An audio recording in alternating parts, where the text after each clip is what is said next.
I think the time has come. Shall we start? Good morning, good afternoon, and good evening to everyone joining us from different parts of the world. And of course, Happy New Year. So I can see some of my students here. Welcome to QLRC. If this is your first time, we are so happy that the first month of 2026, you are here with us. And we welcome you all to another insightful session hosted by Qualitative Research Connect. And today's webinar is entitled Writing Qualitative Research, Thesis, and Dissertation. Our speaker for tonight, or for this morning, or in this afternoon, is no other than Dr. Safari Wambaleka. He is a qualitative research scholar based in Washington, D.C. area. He has taught qualitative research at the master's and doctoral levels for the last 15 years. He has mentored and advised both faculty in qualitative research in Asia, Africa, and the US. He is passionate about qualitative research and is always interested in inspiring others in their qualitative research growth journey. He has published several qualitative research articles and books, such as the Sage Handbook of Qualitative Research in the Asian Context of 2022, Qualitative Research Primer, the most recent in 2025. Without much further ado, let us all welcome Dr. Safari Wambaleka. Thank you very much, Dr. Darren. Good morning, good afternoon, good evening, everyone. Thank you so much for coming. And I want to assume that most of you are master's or doctoral students who are working on your dissertation, thesis or dissertation. And of course, we have some who are coming to support us, like seasoned scholars like Dr. Maria, who is with us this morning. It's always nice to have her. And so, Dr. Maria, later on, when we have a Q&A, please feel free to jump in and share some ideas. I definitely give you that permission. Today, I'm talking about writing a qualitative research thesis and dissertation. And this is a lot of things I'm sharing with you come from my book that I published on the topic. I'm hoping to work on the second edition probably this year. Writing your thesis and dissertation qualitatively. Fear no more. That has a step-by-step from defining qualitative research to all the way to going through your thesis, your dissertation, choosing your topic, writing your problem statement, purpose statement, all these things with several illustrations throughout all the way to final defense and then a publication, a conference presentation. I mean, it's the whole journey. So if you want something, a guide that is step by step with a lot of practical illustrations, please consider getting a copy of that. It is available on Amazon, both in paper and electronic copy. As you can imagine, there's no way I can cover this in 30 minutes because that's all I have. So I will be going into a lot of just general things. I'm not going to give you illustrations per se, but I'll share with you a number of practical strategies. And if you have questions, please put them there in the chat area when that time comes. And we'll try to, Dr. Maria and I will try to address those later on. I think I saw Dr. Bukod as well. And Dr. Bukod, you are very much welcome also to jump in when we have Q&A. So today we are looking at 5 different things that you saw in the flyer, on the flyer, or in the email communication that you received. We're going to talk about topic selection. We're going to talk about committee formation, the research conceptualization. That is, I think, where we're going to spend a lot of time. And then data collection and some of the required resources. I'm going to share just a few things there that you, in a way that you don't expect, actually, things that are important as resources. So let's get started with topic selection. When we are selecting a topic for a thesis or dissertation, Some of you are more advanced than this in your thesis or dissertation, so you may feel like, I don't need this. But some other people are still at the beginning, so let's talk to them at this time. Selecting the right topic is the foundation of your research journey. Your topic must align with multiple critical factors to ensure a successful and meaningful study. And here I want to look at three important things that you should keep in mind. The first one is your interest. You should never write your thesis or dissertation on something you're not interested in. And this is the reason why I always have a problem with advisors who require students to work on the advisor's research agenda. I think that is wrong because the interest of the student is not the interest of it may not necessarily be the interest of the advisor. So you need to choose something that you're interested in, you're genuinely excited about, because you will spend a lot of time writing your thesis or dissertation. That is, sometimes you feel like, I think I'll be different. I'm smart. I'm getting all A's in my classes. But listen, you will not be any different than all the other people who came before you. Don't fool yourself. You will spend a lot more time than you're expecting. And it's not because you're not smart, it's just the nature of a thesis or dissertation. And the process is the same. The only difference is that in a doctoral dissertation, you go much deeper than a thesis, but the process is usually the same.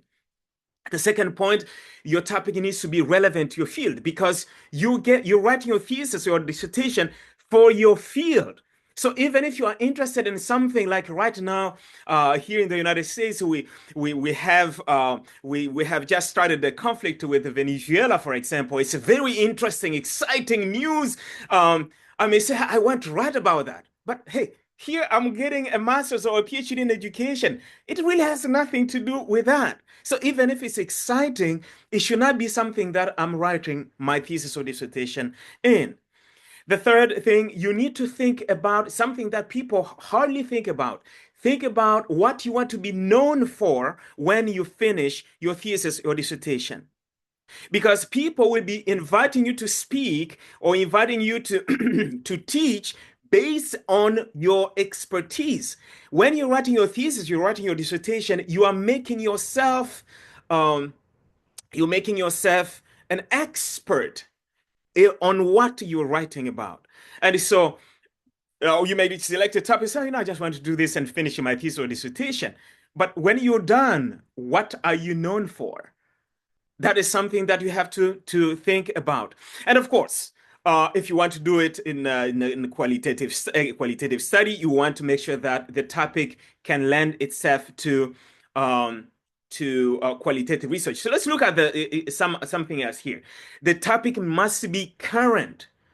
You don't write on something unless you are doing your major is history. Your thesis or dissertation should not focus on something that is already obsolete. You have to look at something that's current. Why? Because first of all, it will it will catch the attention of your advisor or your committee members. They will be excited to participate in your journey. And if you want to publish, it's very much likely to be published. You don't want to spend 1 whole year for your master's thesis, or 2 years for your doctoral dissertation, and when you finish, you just put it on the shelves. You want to publish some of that later on, and so you want something that is current. You want something that is suitable for qualitative research. Your topic must be appropriate for qualitative methods, focusing on complex phenomena with unknown variables that require in-depth exploration. That's what qualitative research is. When I've seen, in the past, but this hasn't happened anymore, but in my early days of teaching qualitative research, I would say around 2011, I had students who had not had really in-depth exploration of qualitative research, because we were starting this journey of qualitative research. And they will say, okay, they will come, what is the impact of X on Y? And I want to know, is there any statistical significance between this and that?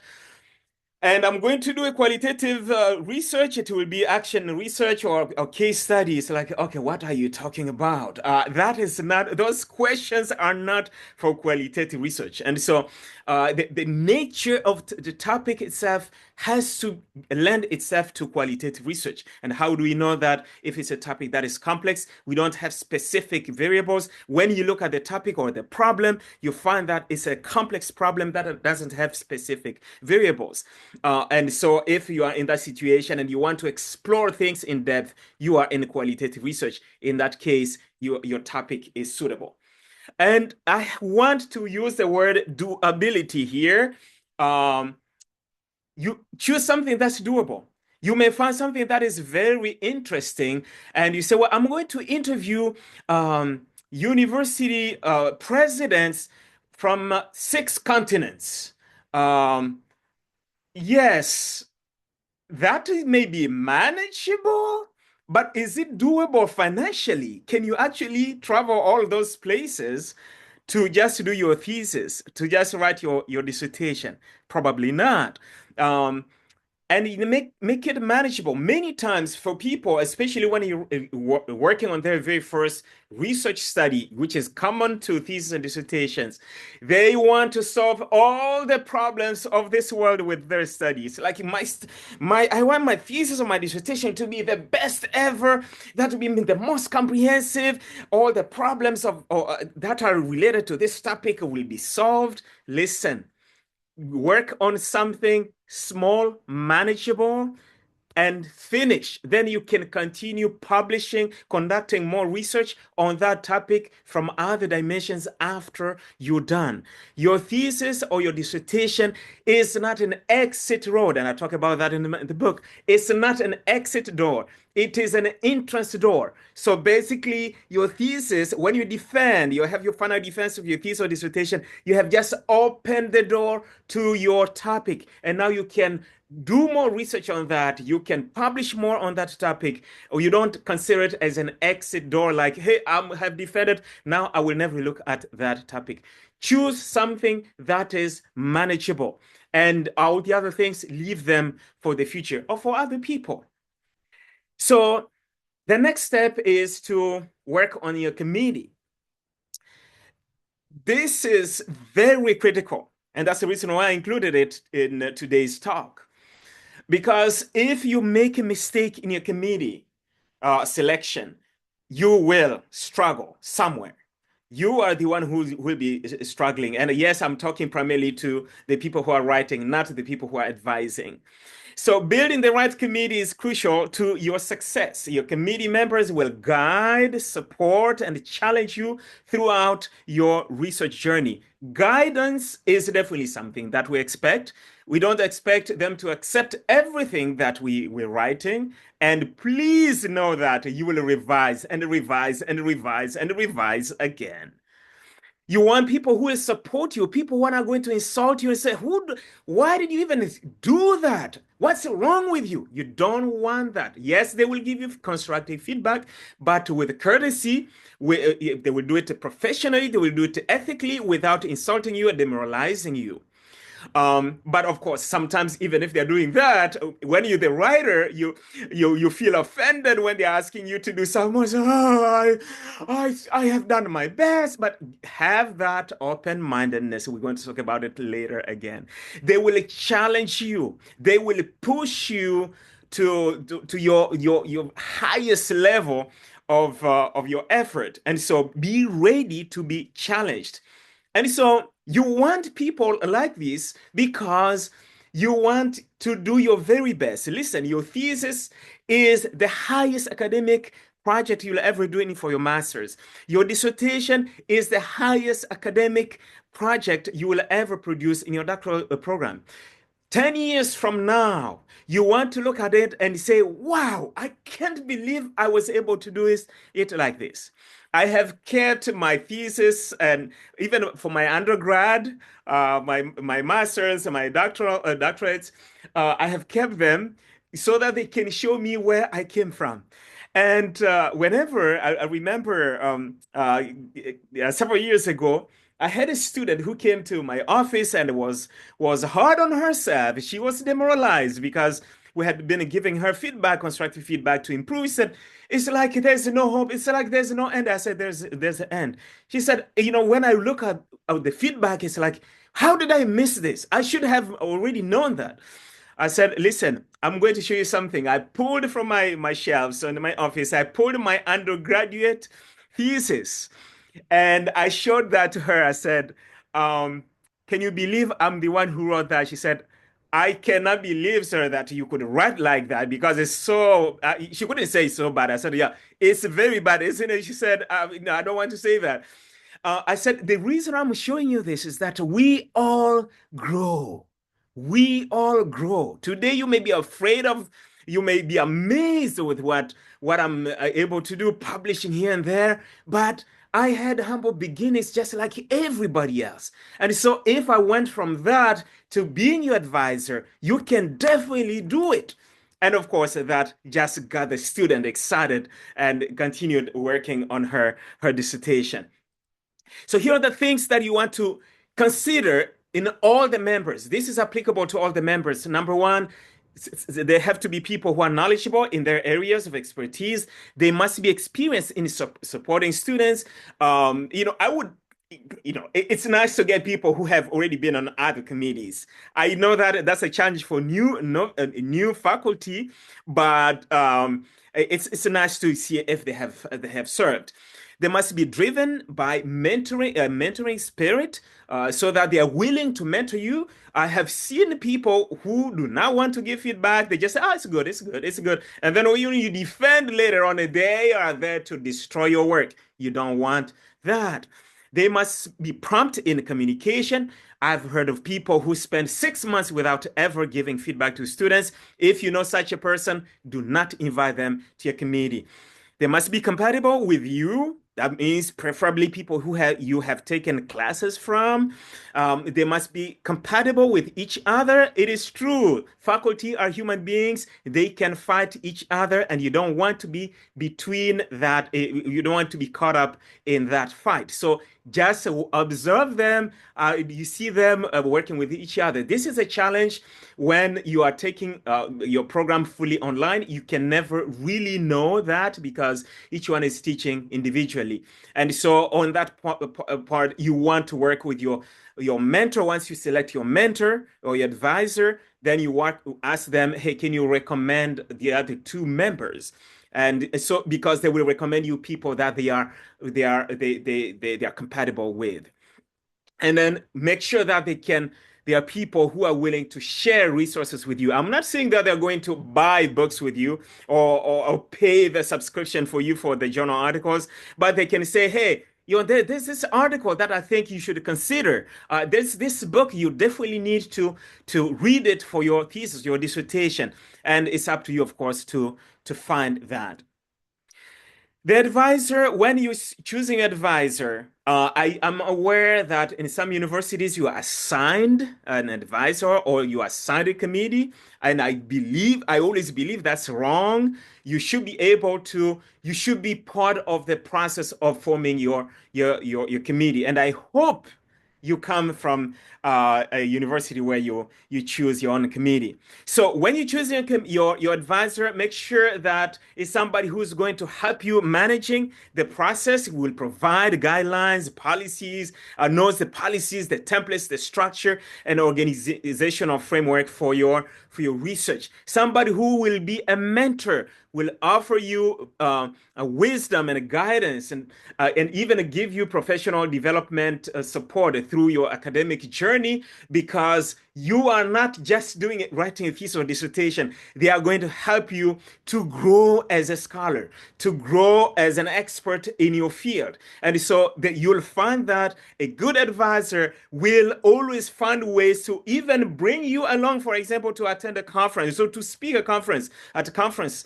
I have published with a lot of my advisees, a lot of my mentees, because I want them my relationship with them to go way beyond just the thesis or dissertation.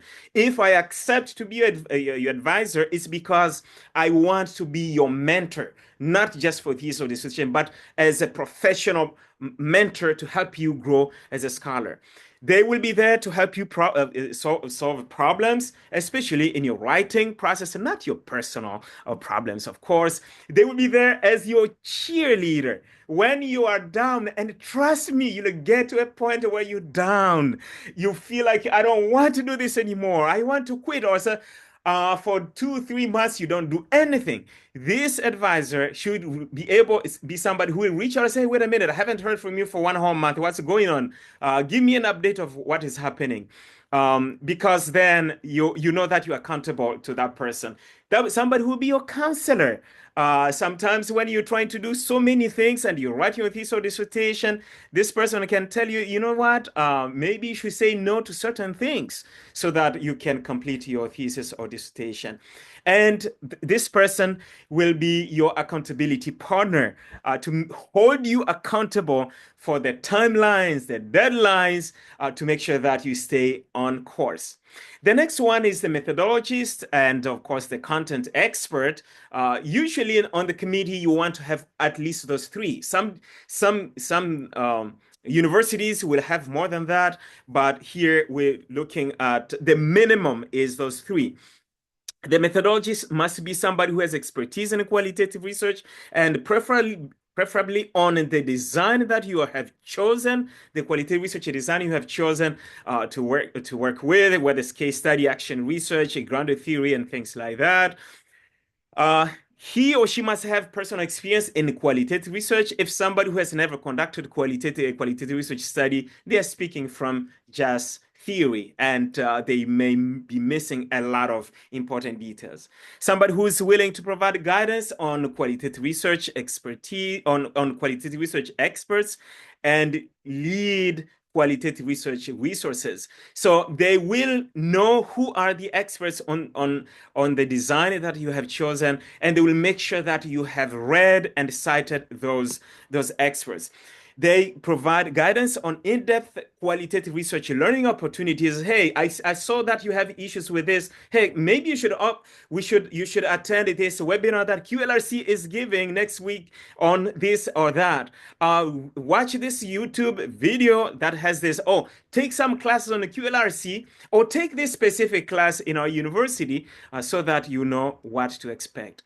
The content expert will provide the historical foundation, who knows the historical background of your topic, the theoretical framework, the current trends, and the specialized literature on your topic. So the content expert is really an expert who knows, I mean, not know everything, but they will know when you have presented a complete literature review.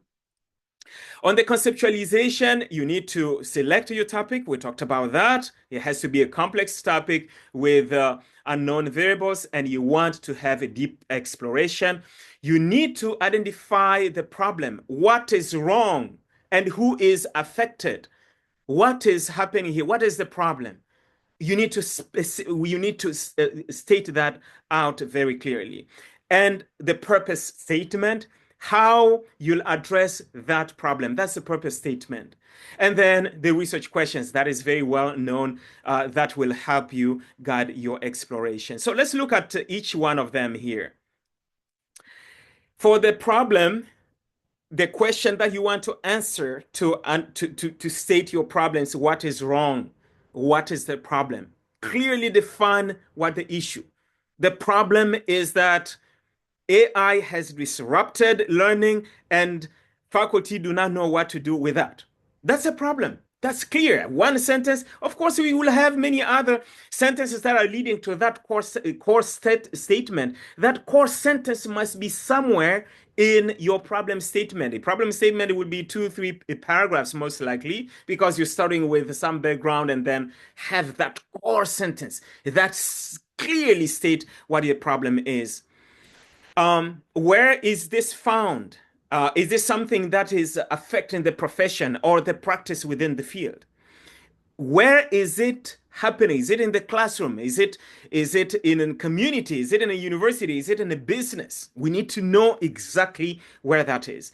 Context is very important in a qualitative study because all the problems are embedded within the context. Who are the people who are affected? Who experiences this problem the most? And if this problem is not addressed, what will be the consequences?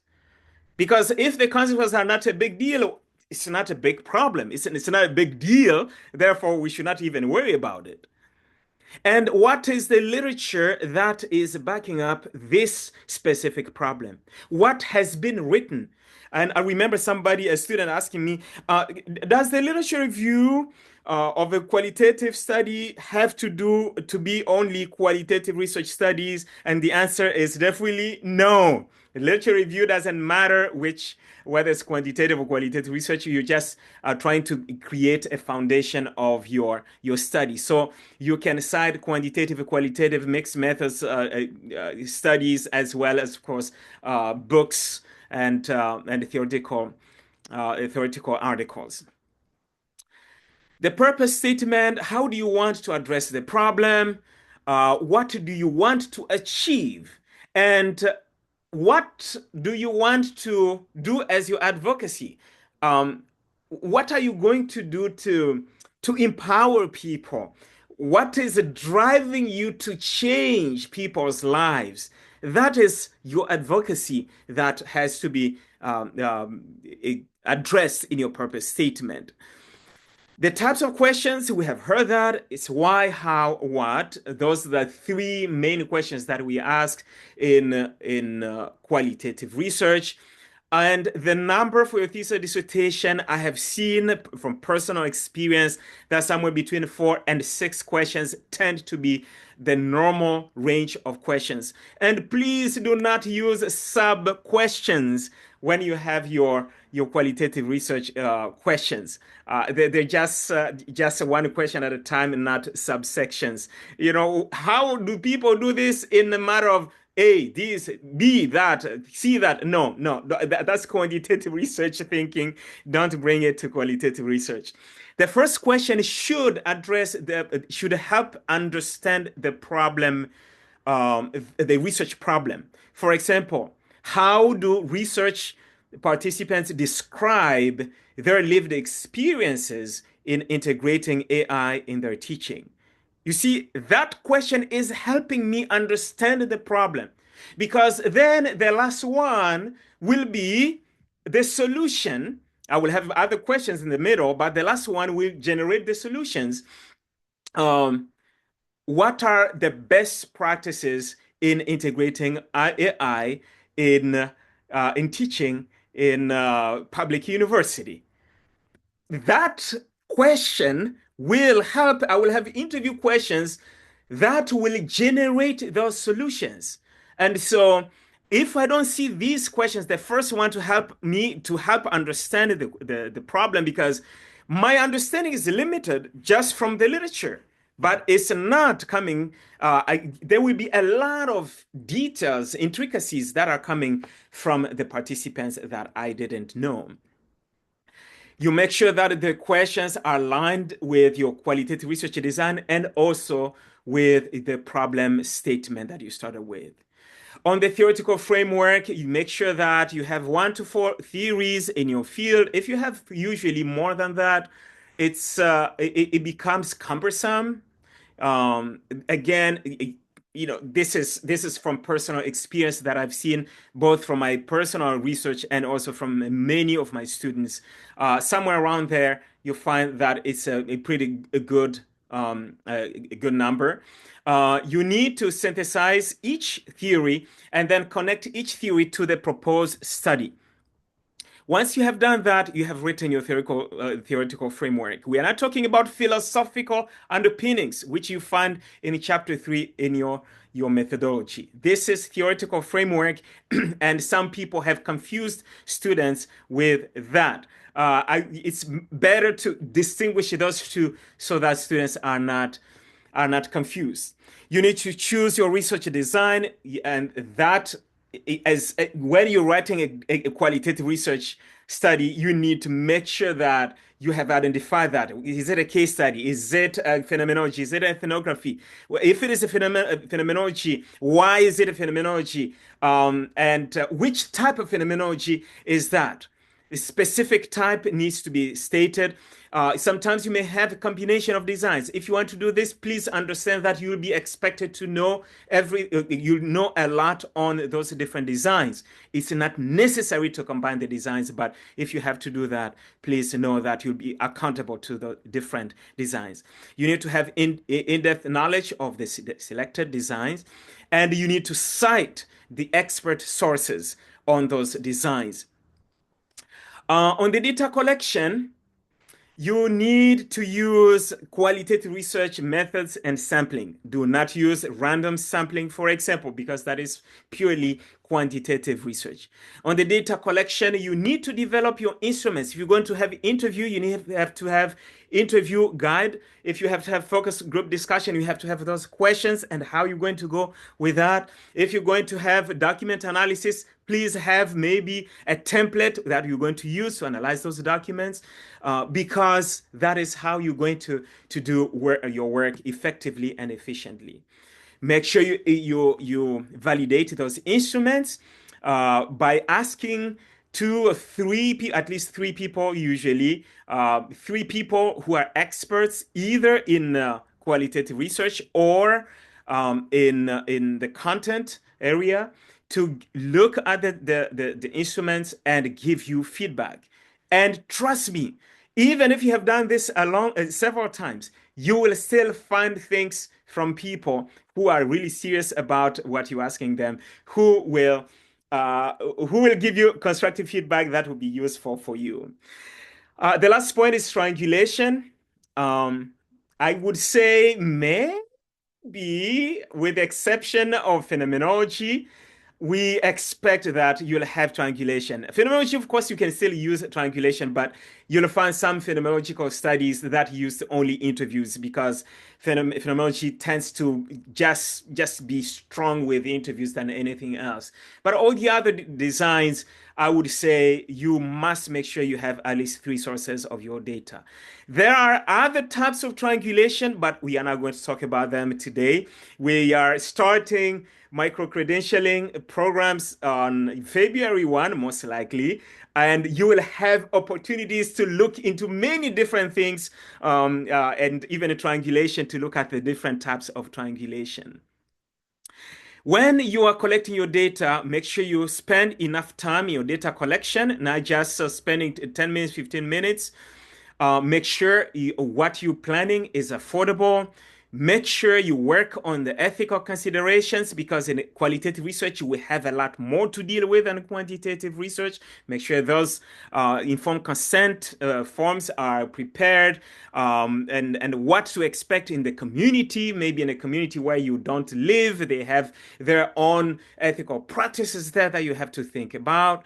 You need to have a plan on how you're going to manage your data because you're going to collect a lot of data, a lot more than what you'll find in the quantitative research.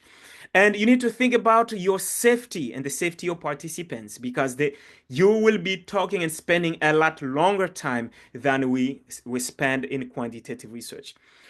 And how are you going to secure the data to make sure that nobody else accesses that? Because what you're collecting, the data you're collecting, has information that may be known by other people because people can hear the voice of the participants, for example, in the interviews, or they can see their names on the documents that you collected from people.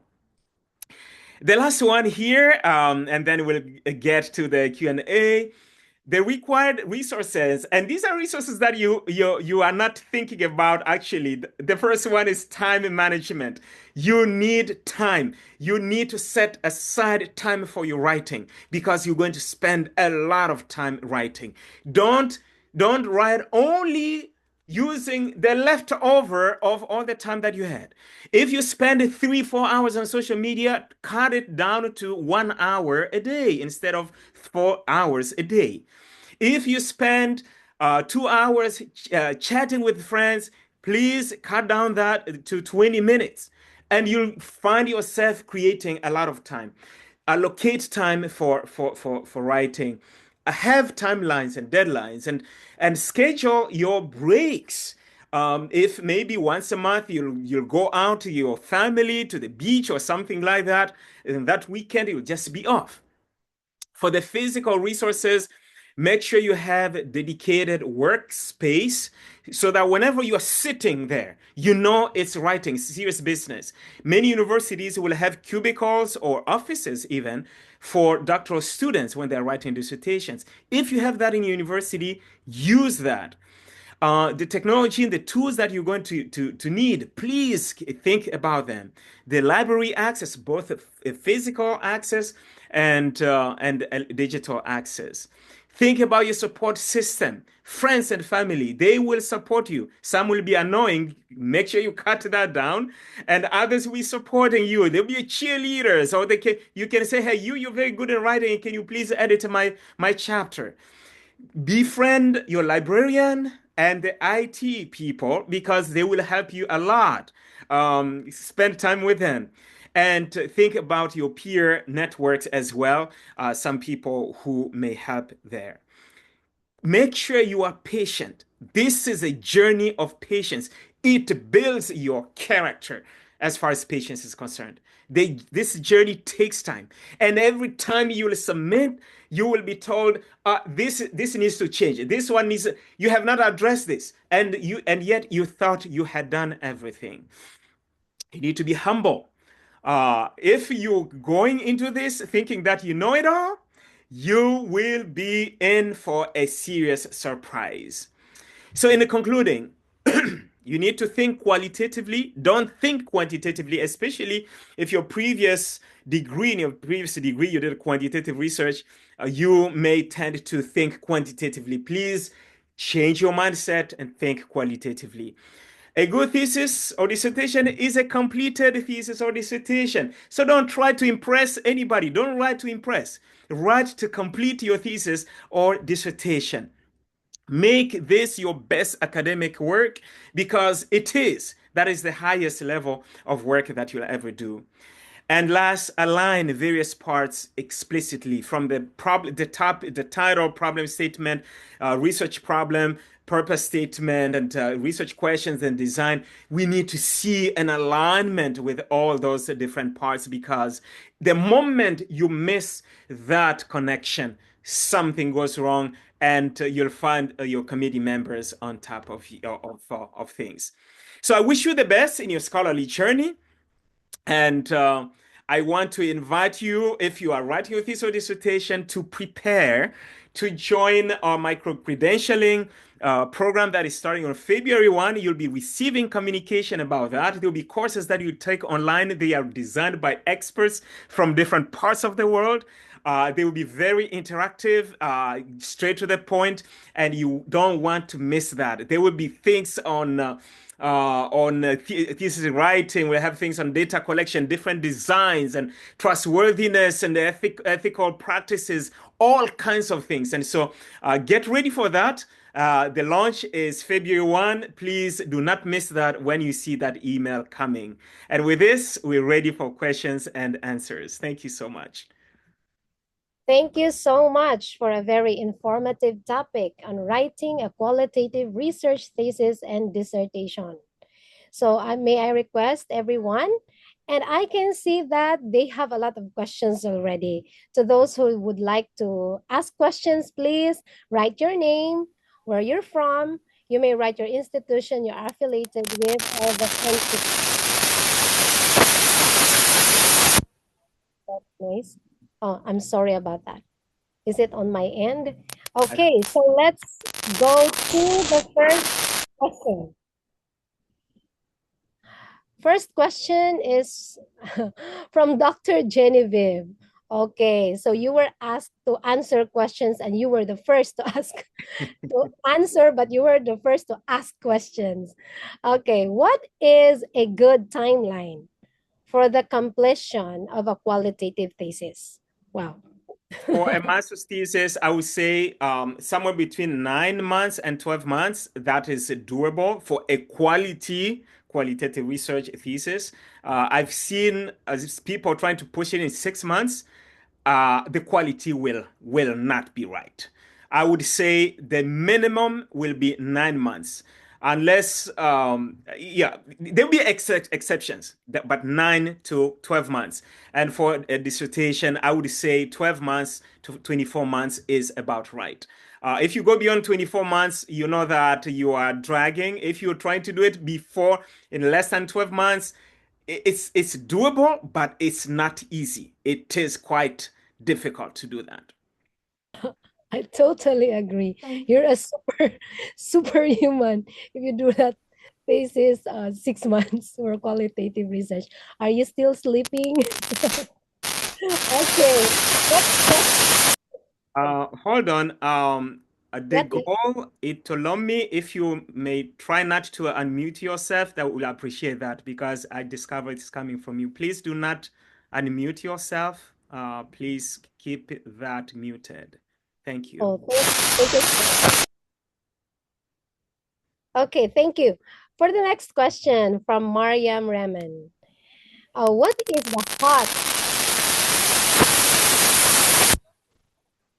is the hot and emerging issues for research? Please explain. Hold on. I'm sorry, but I'm removing you because this is becoming very disturbing.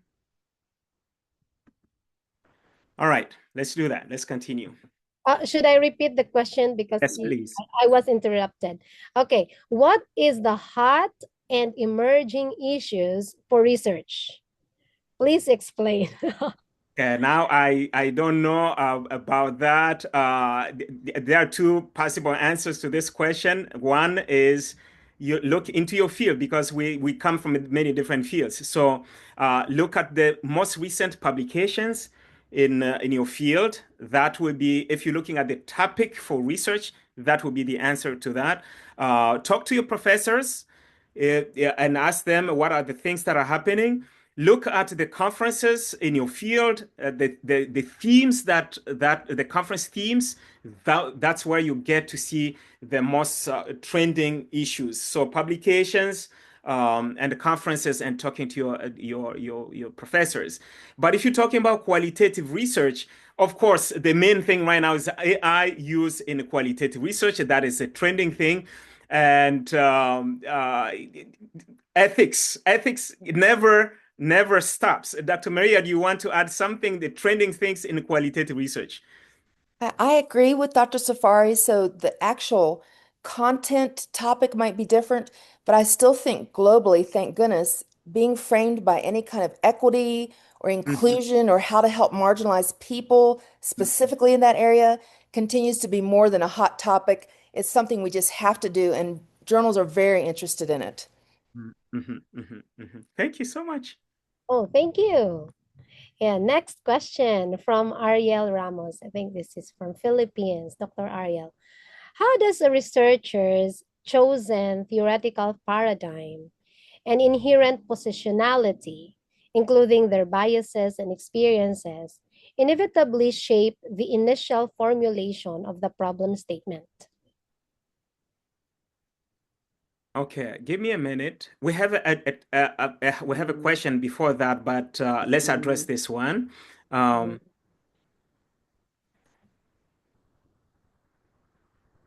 okay. I see. That this is good. Oh, Dr. Ariel Ramos, you should actually address this. He's one of our board members. How does the researcher's chosen theoretical paradigm and inherent positionality, include their biases and experiences, inevitably shape the initial formulation of the problem statement? You know, in qualitative research, we embrace our biases. We embrace our biases.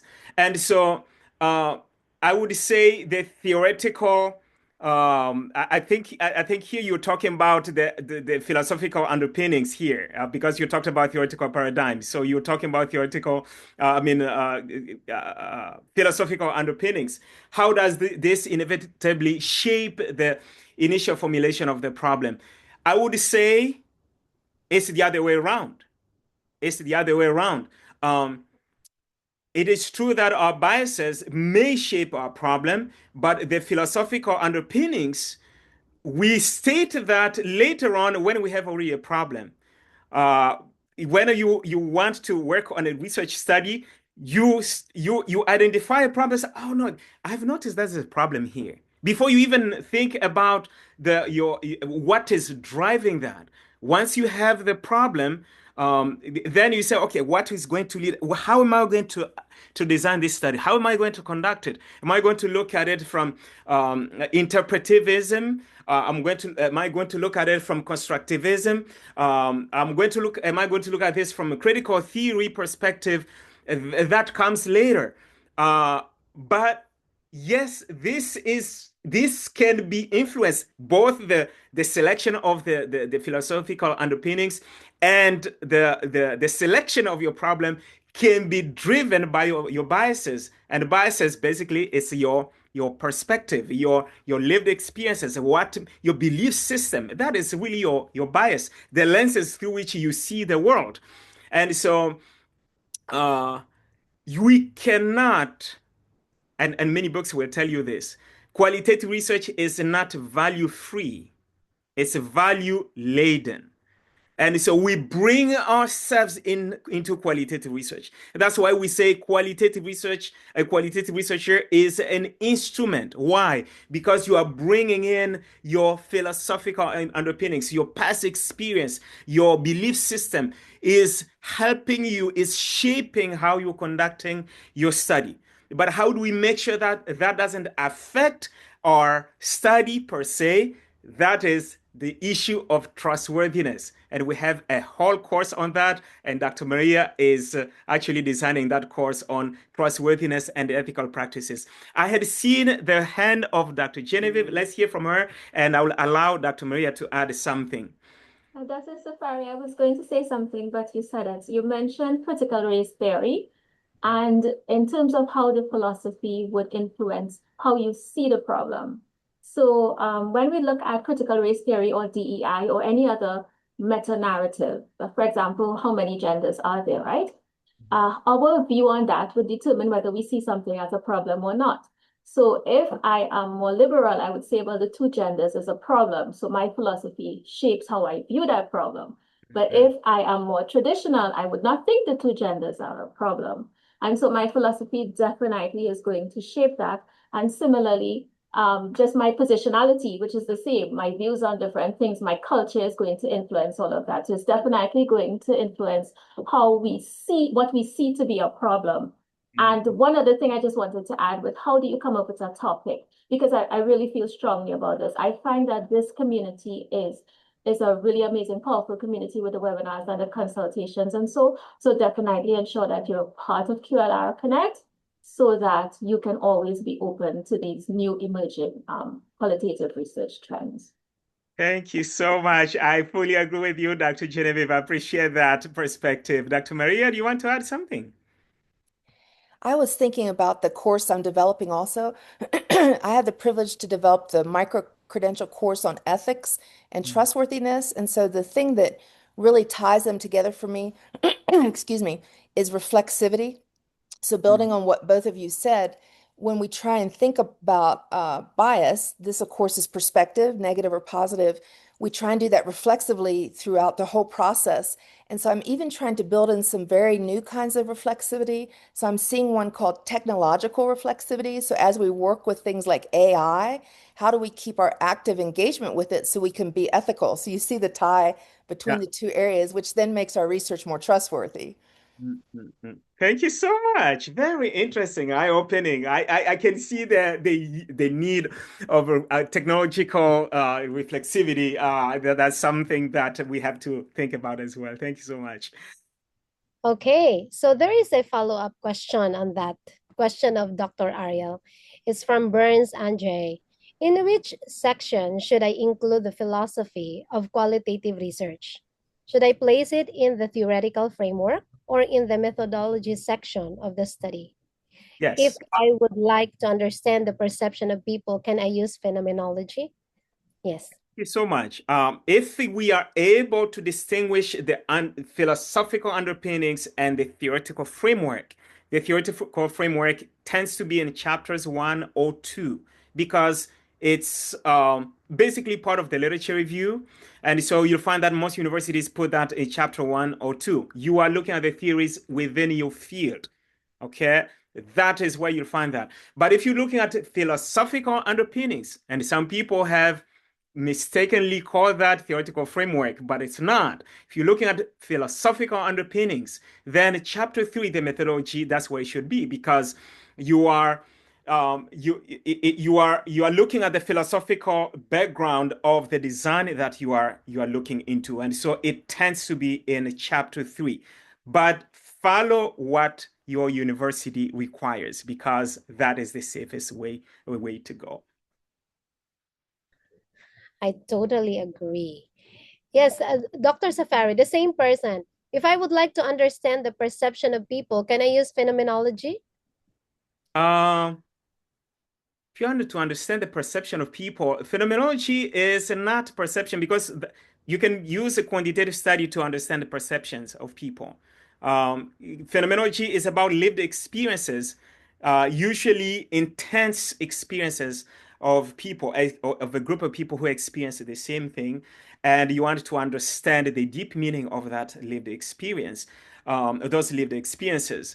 And if you're doing transcendental phenomenology, you want to understand the essence, like the heart of that. What does it mean in one paragraph? That will be phenomenology. So perceptions alone, you can do that in many different designs, not just phenomenology. Yeah. Perception usually we use survey in quantitative research. Yeah. Yeah, through questionnaire. Okay, this question is from Sang Wook Kwak. I can see from your last name you are Korean, but you are from British Columbia, Canada, right? Welcome. Maybe this is your first time to be here. And your question is qualitative research might involve in-depth interviews. Indeed, that means that a qualitative research paper can be similar to interview reports in a newspaper, just more academic forms. Yes, that is a good assumption. That's a correct assumption. When you're looking at the interviews on TV, they used, I would say, they use the same techniques that we are using in the interview, but in the qualitative. And some experts will tell you that um, journalism, they will call journalism as one of the qualitative research designs. I personally don't, because I think that they don't go in the in-depth of qualitative data analysis and interpretation as we do in academic level, except if you're doing that for a thesis or dissertation. But if somebody just going on the street with a microphone, want to know what happened here and the house was burning, I personally feel uncomfortable calling that qualitative research per se, but I'll defer to Dr. Maria from her experience as well.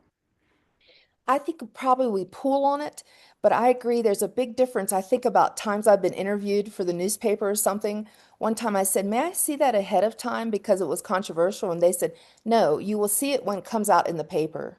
And so Oh, we know in qualitative, we are always checking back to see if the person thinks we're interpreting it correctly. So I think there's a lot of power on the journalist's end for interpretation. thank you so much. Okay, for our next question, this is from Plendy Boy Catalan. I would like to ask if 150 respondents, okay for qualitative.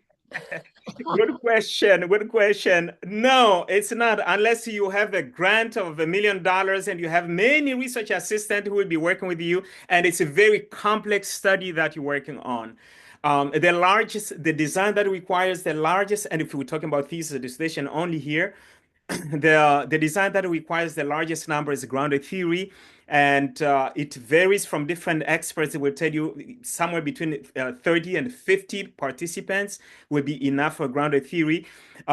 So no, you don't need 150. If your advisor or methodologist is asking that, is translation, they do not know qualitative research, and that is a challenge that you'll have to deal with, because we have seen that kind of advisor say, no, no, no, no, no, you have only 20 participants. No, this is not acceptable. You have to go to 100.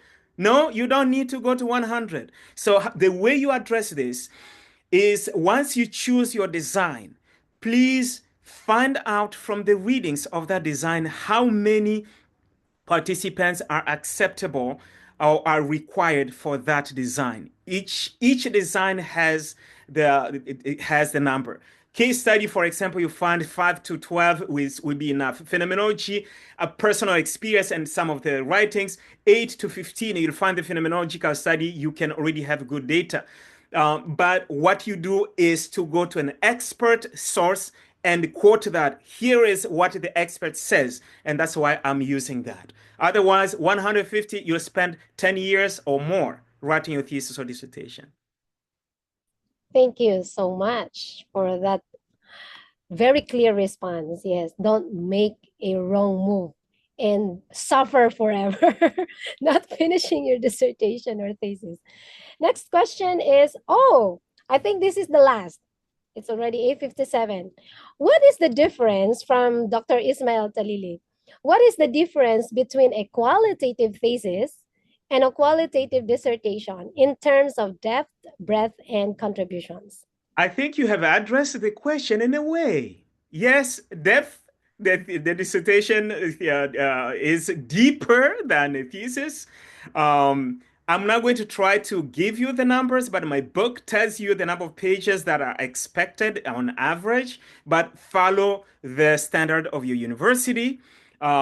For the breadth, we expect it to be a lot broader because you will have more space. The depth, of course, you're going to have to deal with the problem a lot more a lot more in-depth exploration than just the surface.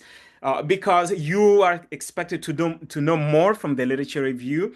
From your reading, you have read a lot more than a master's student. And your contribution, while in a qualitative research, I mean, in a thesis, you are most likely focusing on just resolving a local problem. That will be enough, and generating practical solutions. That is perfectly fine for a thesis. In a dissertation, we hope you will create theories on models or frameworks from your dissertation, not just resolving a local problem. Like just like yes, you need to address those local problems, those context specific problems, but go beyond that. You can create new hypotheses that can be tested later on in the quantitative research in another publication. You can create a new theory. You can create models, maybe instructional models or business models from your dissertation, or you can create hypotheses that can be tested later on. I know we have only 1 minute. I was going to ask Dr. Maria to add something here if she wanted. And then I think we'll end there, Dr. Darren. I have a very practical suggestion. A lot of the questions that we weren't able to answer, you need to get a model of a dissertation that your chair liked. So ask them, what are recent dissertations that you really appreciated? And then the other idea is look to the journals that you would publish in when you want to know how many participants do you need. So in general, we might give advice, but if the journals you go to think it should be more, you'll want to look at it that way. So that's the practical piece against the theoretical piece. And best wishes. Thank you. Thank you. The best wishes to everyone. Thank you so much. I think that is one of the topics that must be discussed here. Our writing a journal article on how can we conform with the journals that we are submitting our papers to. Yeah. Once again, thank you, Dr. Safari, and for the contribution of Dr. Maria and Genevieve for answering questions. And I am pretty sure that more questions are coming. And I don't know, Dr. Safari maybe can answer this offline. And Yeah, we usually post them in our Facebook group. So if the question has not been addressed, take it to our Facebook group, Qualitative Research Connect. And then I promise I will address each one of them there. Just make sure you post it there. Yes, and we also extend our heartfelt appreciation to our 48, okay, -1, -2, 46, 46 participants to our webinars tonight, today, this afternoon. Your presence and engagement made this session a success. If you want to listen again, you missed something because it's quite fast, we have our recording of today's webinar and it will be available on our website, www.qlrconnect.com, within the next 48 hours. And for your certificate of attendance, it is only given to registered QLRC members. If you are not yet registered, please come to our website, click the membership, and choose what best fit for you. And to claim it, the member must send the request to info@qlrconnect.com and attach a screenshot of one of yourself showing attendance to the webinar. If you missed to take a picture, you may take a picture now because after a few seconds, we are off. And if you would like to officially become a part of QLRC again, we warmly invite you to visit our website and complete the membership form. And finally, don't miss our next webinar on February 5, 2026 for more learning. Thank you once again and mabuhay. Happy New Year.